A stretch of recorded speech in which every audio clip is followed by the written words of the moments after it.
If both players make it through the river without folding, then the showdown takes place. So the showdown is where both players reveal their cards, and then the player with the highest 5-card poker hand wins the pot. So the pot is just all the money that has been collected up until now, and that player wins all the pot. There can be a split in a rare instance of a tie, and in each case just split the pot. But that completes a single hand of poker. In this case, we made it all the way through the river to the showdown. So hands always end in either a fold or a showdown. There's nothing in between. A fold can happen on any of the rounds. It could happen pre-flop, on the flop, on the turn, or on the river.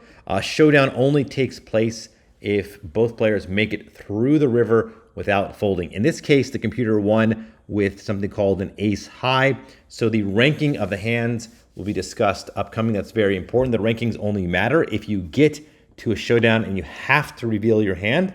And then we look at where both cards are ranked, and whoever has the highest ranking hand wins the hand and wins the showdown.